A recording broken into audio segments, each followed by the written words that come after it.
بسم اللہ الرحمن الرحیم ان الحمد للہ نحمده ونستعینه ونستغفره من يهده الله فلا مضل له ومن يضلل فلا هادي له واشهد ان لا اله الا الله وحده لا شريك له واشهد ان سيدنا ونبينا وحبيبنا وشفيعنا وقرة أعيننا محمدا عبده ورسوله صلی اللہ تبارک و تعالی علیہ وعلى آلہ وأصحابہ وأزواجہ وذریتہ وبارک وسلم تسلیما کثیرا اما بعد فاعوذ باللہ من الشیطان الرجیم بسم اللہ الرحمن الرحیم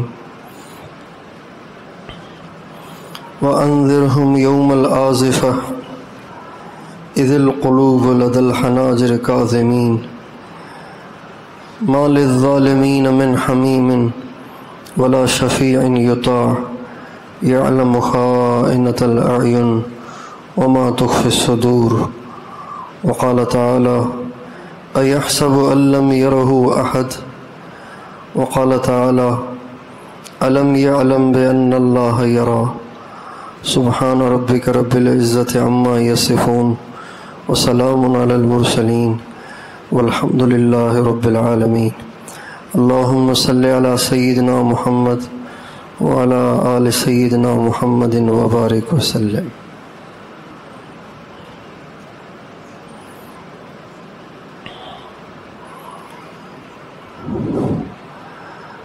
ہر گناہ انسان کو اللہ سے دور کرتا ہے۔ ہر گناہ کی وجہ سے انسان میں اور اللہ تعالیٰ میں فاصلے پیدا ہوتے ہیں۔ جتنے انسان زیادہ گناہ کرتا ہے اتنے زیادہ اللہ تعالیٰ کے درمیان اس کے لیے فاصلے بنتے ہیں،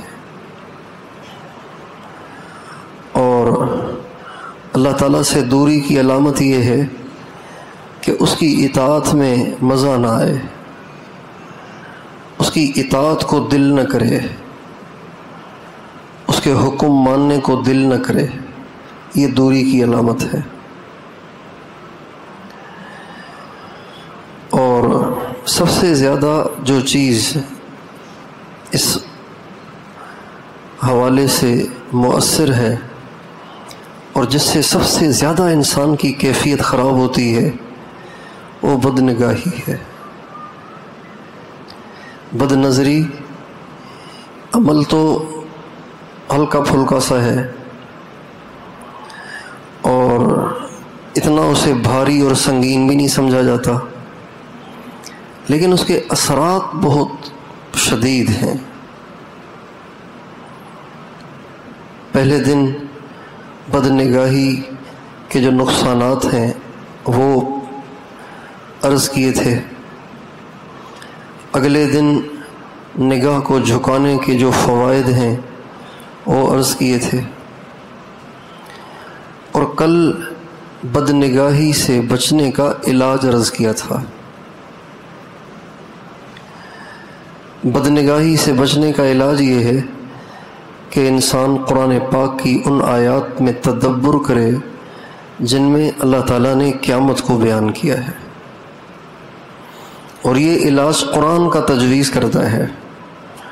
اللہ تعالیٰ فرماتے ہیں وَأَنذِرْهُمْ يَوْمَ الْآزِفَةِ إِذِ الْقُلُوبُ لَدَى الْحَنَاجِرِ كَاظِمِينَ مَا لِلظَّالِمِينَ مِنْ حَمِيمٍ وَلَا شَفِيعٍ يُطَاعُ يَعْلَمُ خَائِنَةَ الْأَعْيُنِ وَمَا تُخْفِي الصُّدُورُ۔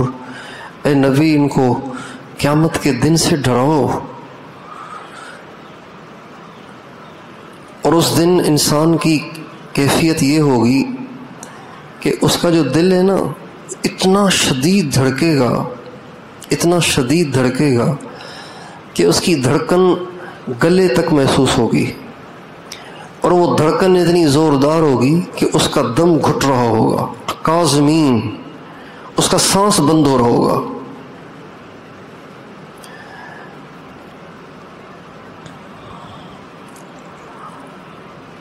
ما للظالمین من حمیم، اس دن ظالم کا کوئی دوست نہیں ہوگا، ولا شفیع یطاع، کوئی اس کا سفارشی نہیں ہوگا۔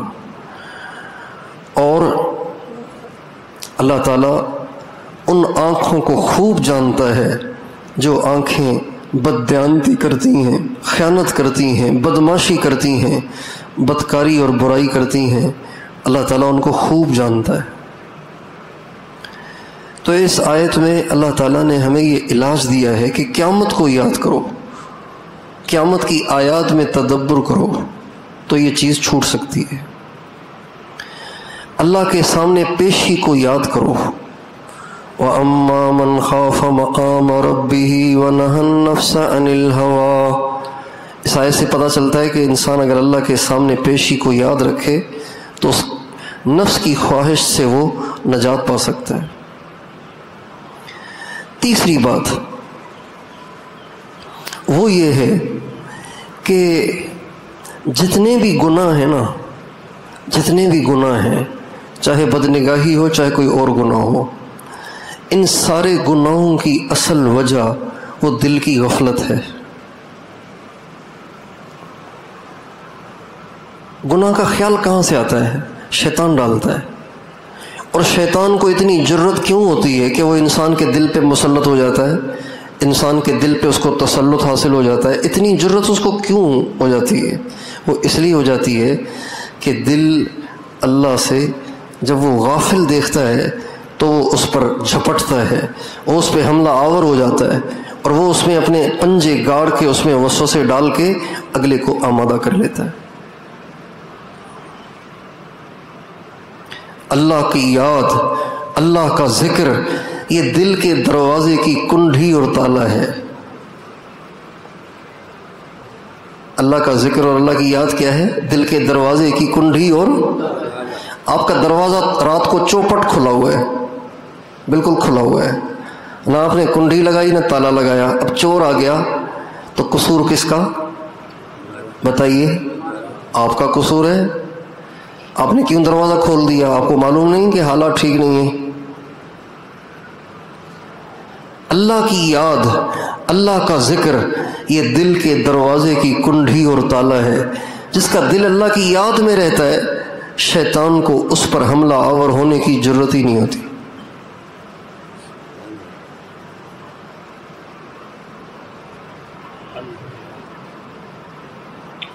شیطان اس دل پر وسوسے ڈالتا ہے، اس دل میں وسوسے ڈالتا ہے، اس دل پہ اس کا زور چلتا ہے کہ جو دل غافل ہوتا ہے۔ غفلت بہت بڑی بیماری ہے، غفلت بہت بڑی کوتاہی ہے، غفلت بہت بڑی غلطی ہے۔ غفلت اپنے آپ کو شیطان کے ہاتھوں میں دینے کے مترادف ہے۔ آپ اگر غافل ہیں، اگر میرا دل غافل ہے تو میں نے اپنے آپ کو شیطان کے ہاتھ سامنے پیش کر دیا ہے کہ جی ابھی یہ میں آپ کے حوالے ہوں، جیسے آپ چاہیں کر لیں۔ اس لیے مشائخ سلوک خانقاہوں میں رکھ کر سلوک کے اسباق کروا کر اور مراقبے کروا کر اور ضربیں لگوا کر وہ دل کی غفلت کو دور کرتے ہیں۔ جب دل کی غفلت دور ہو جاتی ہے تو آٹومیٹک گناہ چھوٹ جاتے ہیں، اس لیے کہ کنڈی لگی ہوئی اب آ ہی نہیں رہا۔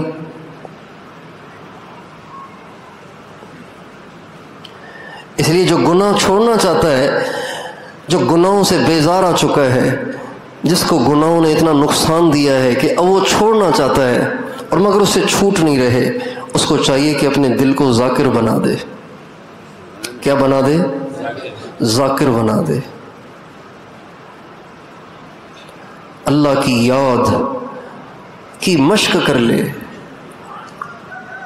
اللہ والوں سے اپنے دل کو اللہ کی یاد سے آباد کروا دے۔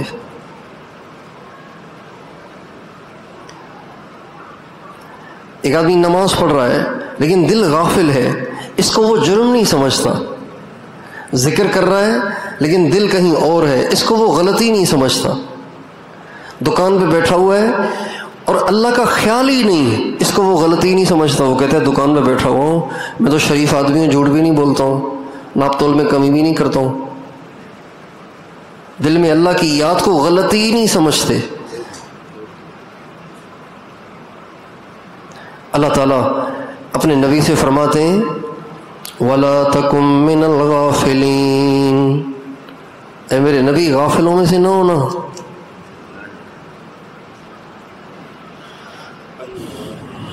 اور اپنے نبی سے فرماتے ہیں وَلَا تُطِعْ مَنْ أَغْفَلْنَا قَلْبَهُ عَنْ ذِكْرِنَا وَاتَّبَعَ هَوَاهُ وَكَانَ أَمْرُهُ فُرُطًا۔ ان آیات میں بھی اسی بات کی دلیل مل رہی ہے۔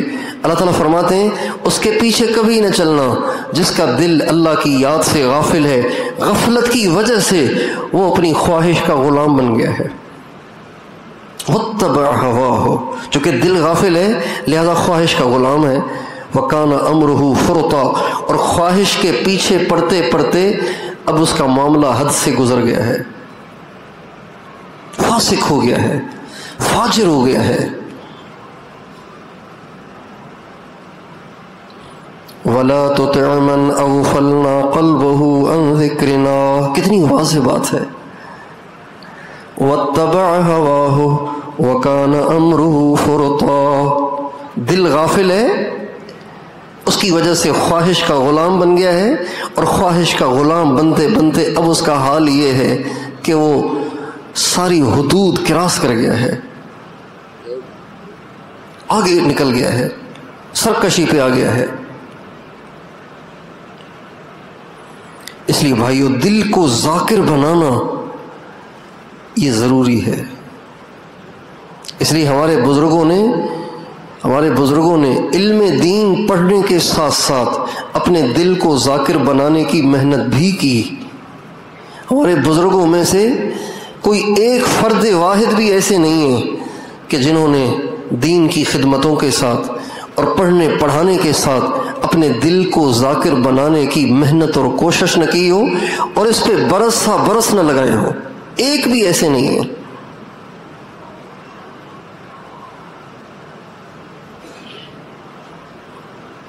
آج اس کی فکر ہی نہیں ہے۔ دین کے لیے بھاگ دوڑ اور دین کے لیے اپنے اوقات کو صرف کیے رہنا، اپنے آپ کو مشغول کیے رہنا، اس کو کافی سمجھا جا رہا ہے۔ جسم کی مشغولی بھی سعادت ہے، لیکن اللہ تو دل کی مشغولی چاہتے ہیں۔ جسم کی مشغولی محمود تب ہے جب دل کی مشغولی کے ساتھ ہو۔ جب دل کہیں اور ہو اور جسم کہیں اور ہو تو ایسی عبادتوں کی اللہ کو کوئی ضرورت نہیں۔ وہ نمازی نہیں ہے کہ جو نمازیں پڑھتے ہیں اور نماز پڑھنے کے بعد ان کی نمازوں کو پرانے کپڑے کی طرح سے لپیٹ کے ان کے منہ پہ مار دیا جاتا ہے۔ وہ نمازی ہیں۔ فویل للمصلین، عجیب،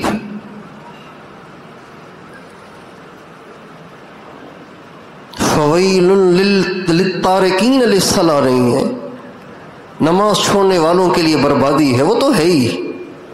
فویل للمصلین، بربادی ہے نمازیوں کے لیے۔ عجیب، کون سے نمازی؟ الذین هم فی صلاۃ الذین هم عن صلاتهم ساہون الذین هم یراؤون ویمنعون الماعون۔ نمازیوں کے لیے بربادی ہے، وہ نمازی برباد ہو گئے، وہ نمازی تباہ ہو گئے۔ کون سے؟ کہ جو نماز کے بارے میں متساہل ہیں، غافل ہیں۔ کئی تفسیریں ہیں اس کی، یہ بھی ہے کہ نماز ٹال کے پڑھتے ہیں، یہ بھی ہے کہ نماز میں ان کے دھیان نہیں رہتا، پتہ ہی نہیں کہ کون سی رکعت پڑھ رہا ہوں۔ اور وہ ہیں جب نیک کام کرتے ہیں تو دکھاوا کرتے ہیں، لوگوں کی نگاہوں میں بزرگ بننے کی کوشش کرتے ہیں، لوگوں کی نظروں میں نیک بننے کی کوشش کرتے ہیں۔ یہ وہ نمازی ہیں جو برباد ہیں، تباہ ہیں۔ اس لیے بھائیوں ہم اپنے دل کو ذاکر بنائیں، یہ بدنگاہی کا علاج ہے۔ جب آپ کا دل ہر وقت اللہ کی یاد میں مگن ہوگا، اللہ کی محبت سے سرشار ہوگا، اللہ کی معرفت کے نور سے منور ہوگا، آپ کا ان گندے کاموں کو دل ہی نہیں کرے گا۔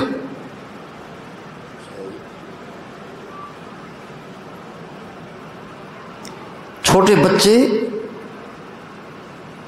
حقائق سے ناواقف ہونے کی وجہ سے مٹی کھاتے ہیں، ان کو روکو پھر کھاتے ہیں، پھر روکو پھر کھاتے ہیں، پھر چھپ کے کھاتے ہیں، مٹی کھاتے ہیں مٹی۔ بڑے ہو جاتے ہیں تو ان کو حیرت ہوتی ہے ہم کتنے گندے کام کرتے تھے، یہ کیا کرتے تھے ہم۔ امی روکتی تھی پھر بھی زبردستی کھاتے تھے۔ بڑے ہو جاتے ہیں پھر سمجھ آ جاتی ہے۔ جب انسان کا دل ذاکر ہو جاتا ہے، وہ بالغ ہو جاتا ہے، اس پہ حقائق کھول دیے جاتے ہیں، گندی چیزوں کی گندگی منکشف ہو جاتی ہے، اچھی چیزوں کی اچھائی منکشف ہو جاتی ہے جب انسان کا دل ذاکر ہو جائے تو۔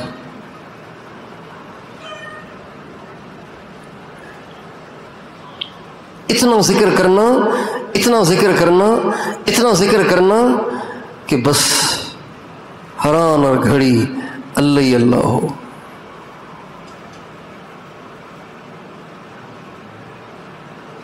ہر وقت دل اللہ کی یاد سے آباد رہے، اللہ کے عشق سے سرشار رہے، اللہ پاک کی عظمت اور کبریائی میں گم سم رہے۔ حضرت عبداللہ ابن عباس رضی اللہ عنہما کی بینائی چلی گئی تھی، کسی کے سہارے سے گزر رہے تھے تو کہیں سے دو شخصوں کے جھگڑے کی آواز آ رہی تھی۔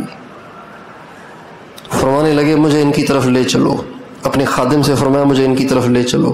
خادم ان کے پاس لے گیا، فرمانے لگے تم لوگوں کو کیا ہو گیا ہے، کیوں جھگڑتے ہو، کیوں اتنا بولتے ہو؟ تمہیں معلوم نہیں کہ اللہ تعالیٰ کے کچھ بندے ایسے ہیں جن کو اللہ نے بہت علم دیا ہے، ان کو بولنا بہت اچھا آتا ہے، لیکن اللہ کی عظمت کے تصور نے ان کی زبانوں کو گنگ کر دیا ہے، ان کے منہ پہ تالے لگا دیے، مہرے لگا دی ہیں، ان سے لفظ ہی نہیں نکلتے۔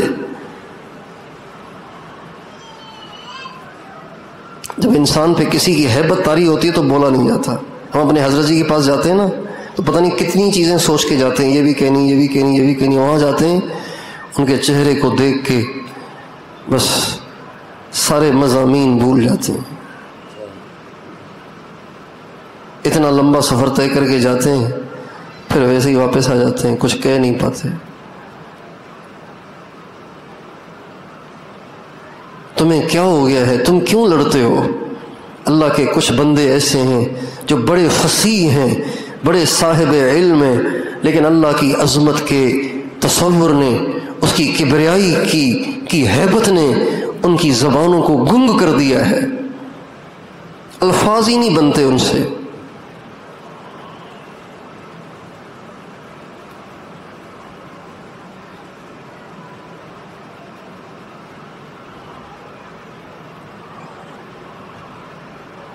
اللہ تعالیٰ کی عظمت کا تصور، اس کا دھیان، اس کی یاد، یہ بڑا زبردست علاج ہے۔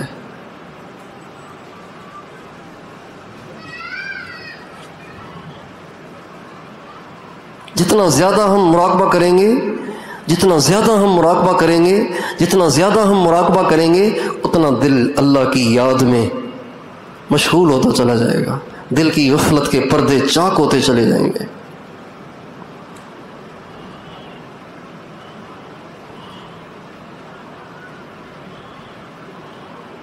یاد میں تیری سب کو بھلا دوں، کوئی نہ مجھ کو یاد رہے۔ یاد میں تیری سب کو بھلا دوں، کوئی نہ مجھ کو یاد رہے۔ تجھ پہ سب گھر بار لٹا دوں، خانہ دل آباد رہے۔ تجھ پہ سب گھر بار لٹا دوں، خانہ دل آباد رہے۔ نظروں سے اپنی سب کو گرا دوں، تجھ سے فقط فریاد رہے۔ ہر دم ذکر و فکر میں تیرے مست رہوں، سرشار رہوں۔ ہر دم ذکر و فکر میں تیرے مست رہوں سرشار رہوں، ہوش رہے نہ مجھ کو کسی کا، تجھ سے فقط ہوشیار رہوں، ہوش رہے نہ مجھ کو کسی کا، تیرا مگر ہوشیار رہوں۔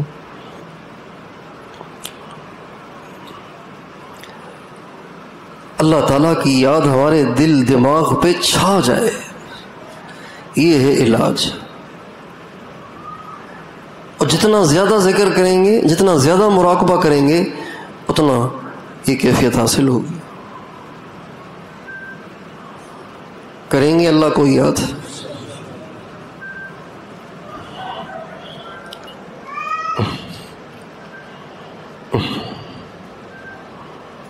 آج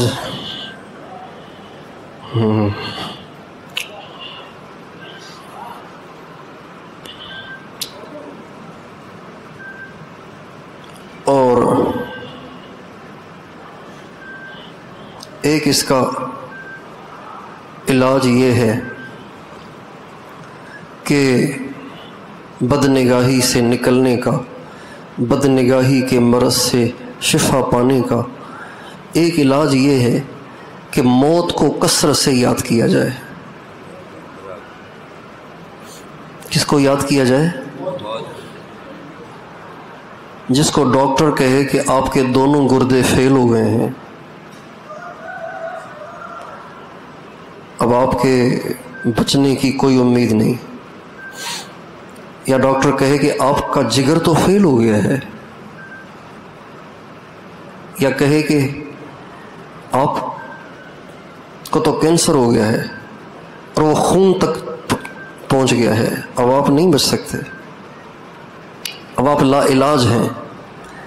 بتائیے اس کا کسی خوبصورت چہرے کو دیکھنے کو دل کرے گا؟ کیوں؟ موت سامنے ہے، مرنا ہے۔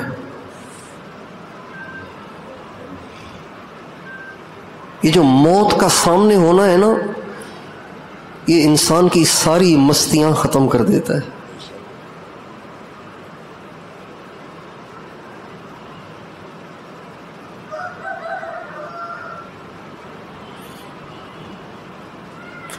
شادی ہے، کوئی شادی ہے، ہم لوگوں کو اللہ جب خوشی دیتے ہیں تو ہم پاگل ہو جاتے ہیں۔ ہم لوگوں کو جب اللہ خوشیاں دیتا ہے تو ہم پاگل ہو جاتے ہیں۔ شادی ہو رہی ہے اور دھواں دھار میوزک چل رہا ہے اور نوجوان ناچ رہے ہیں، ڈانس کر رہے ہیں، ہوش نہیں، بس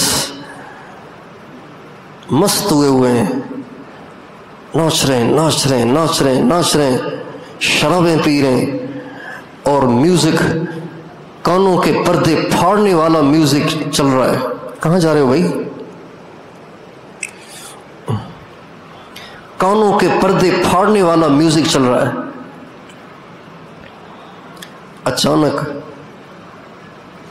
اچانک کسی کو ہارٹ اٹیک ہو گیا، دھڑام سے گرا، ڈیک بند ہو جاتے ہیں، رقص تھم جاتے ہیں، چہروں کی مسکراہٹیں سنجیدگی سے بدل جاتی ہیں، سب کے سب ہکے بکے ہو کر پریشان ہو جاتے ہیں کہ یہ کیا ہو گیا، یہ نوجوان لڑکا۔ اس کے رشتہ دار رونا شروع کر دیتے ہیں، اس کے باپ کے ماتھے پہ ہاتھ آ جاتے ہیں، ساری شادی کرکری ہو جاتی ہے۔ ایک آدمی کسی اور کے مرنے سے مرا، کوئی اور خوشی آپ کی کرکری ہو جاتی ہے۔ جب آپ کی اور میری موت ہماری آنکھوں کے سامنے ہو تو بتائیے کبھی انسان مستی کر سکتا ہے؟ آپ علیہ السلام مسجد میں داخل ہوئے تو آپ نے دیکھا کہ کچھ صحابہ ہنس رہے تھے۔ مسجد نہیں، کہیں آپ تشریف لائے صحابہ کی خدمت، صحابہ کے پاس، تو صحابہ کھل کھلا کے ہنس رہے تھے۔ آپ نے فرمایا لو تعلمون ما اعلم لضحکتم قلیلا ولبکیتم کثیرا، اگر میں جو جانتا ہوں آخرت کے حوالے سے اور قبر کی گھاٹی اور مرنے کے بعد کے مراحل کو اگر جتنا میں جانتا ہوں تم جاننے لگو تو تمہاری ہنسیاں بند ہو جائیں، تم بہت رونا شروع کر دو۔ وما تلذذتم بالنساء علی الفرش، بیوی کے پہلو میں تم سے سویا ہی نہ جائے۔ وَلَخَرَجْتُمْ إِلَى الصُّعُودَاتِ تَجْأَرُونَ إِلَى اللَّهِ، اور تم شہروں کو آبادیوں کو چھوڑ کے جنگلوں کو نکل جاؤ اور اپنے سروں میں مٹی ڈالتے پھرو، اگر تمہیں پتہ چل جائے کہ موت کے بعد کیا ہونے والا ہے۔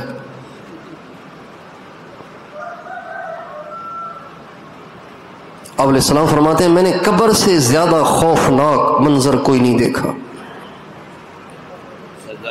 اور ہم سب نے جانا ہے، یہ جتنے ہم بیٹھے ہوئے نا ہم سب نے قبر میں جانا ہے، موت کا پیالہ پینا ہے۔ مجھے مولانا صاحب نے بڑی اچھی بات کی، ان کی والدہ کا انتقال ہو گیا تو اس کے بعد وہ کافی غمگین رہتے تھے، کہنے لگے میں ڈپریشن میں جا رہا ہوں، میں بہت پریشان رہنے لگا ہوں۔ میں نے کہا کیوں؟ کہنے لگے میں اس اینگل سے سوچتا ہوں، اس حوالے سے سوچتا ہوں، اگر میری عمر ہوگی اپنے ابا جتنی تو میرے باقی رہ گئے 30 سال، اگر میری عمر میری امی جتنی ہوگی تو میری زندگی باقی رہ گئی ہے 20 سال۔ میں نے کہا یہ تو بڑا زبردست طریقہ آپ نے مجھے بھی بتا دیا، انشاءاللہ میں بھی ایسے ہی کروں گا۔ بھائی اگر میری عمر میرے ابا جتنی ہے تو میرے باقی رہ گئے ہیں 20 سال، امی جتنی باقی رہ گئے 15 سال 17 سال 18 سال یا 10 سال، جتنے بھی۔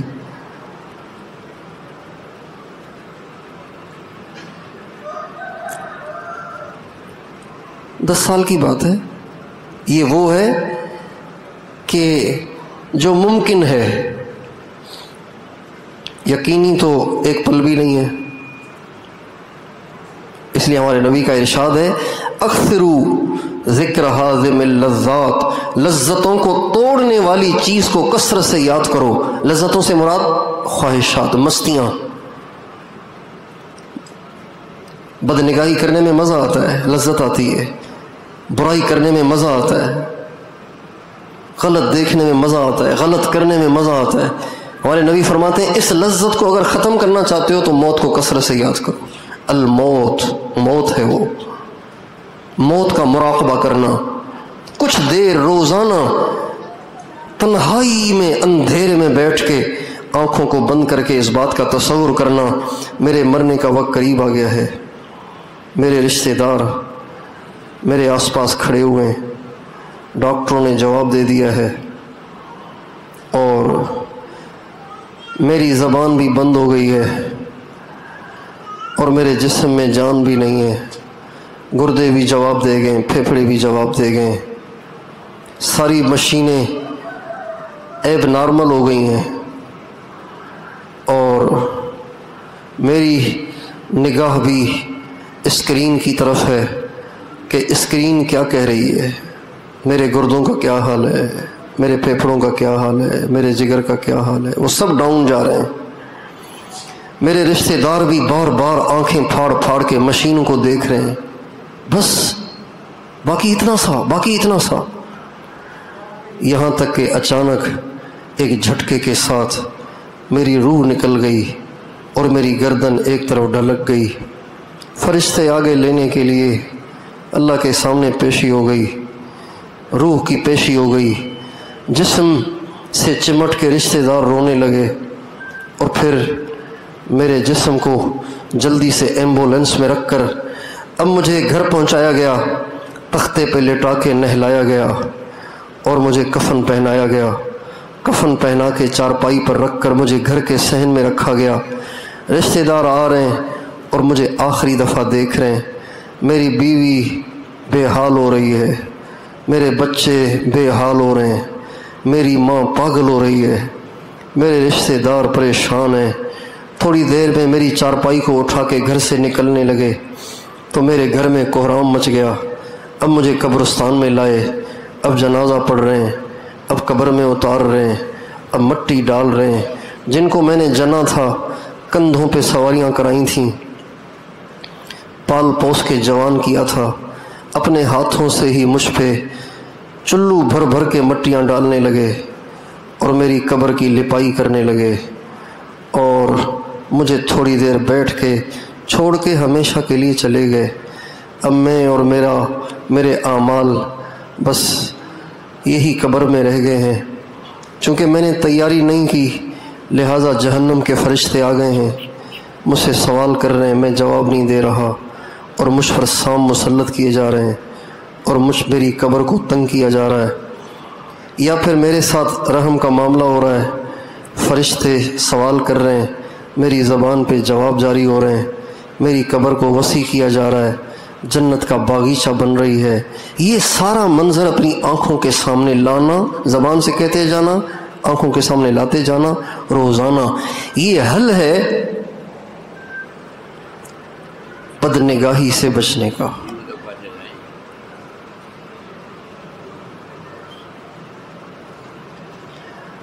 اور یہ ایسا حل ہے کچھ نہ پوچھے، بڑے سے بڑا گناہ، پرانے سے پرانا گناہ چھوٹ جائے گا اگر یہ شروع کر لیں تو۔ کریں گے انشاءاللہ۔ اللہ تعالیٰ اس رمضان کے مبارک مہینے کو ہمارے لیے پاک ہونے کا ذریعہ بنائے۔ اللہ کرے جب عید کا چاند نظر آئے ہمارے سارے گناہ چھوٹ چکے ہوں، تاکہ ہم لعلکم تتقون کا مصداق بن جائیں، اور پھر اللہ کے نبی کی دعائیں ہمیں حاصل ہو جائیں۔ اور اگر رمضان کے مہینے میں بھی گناہ نہ چھوٹے تو بھائیو، نبی کی بد دعا سے ہمارا کیا حشر ہوگا؟ حضور کی بد دعا ہے نا، رمضان ملے اور بخشش نہ ہو تو اس کے لیے بد دعا ہے۔ اللہ تعالیٰ ہم سب کو گناہوں کو چھوڑنے اور اس مبارک مہینے میں اپنے آپ کو پاک کرنے کی توفیق عطا فرمائے۔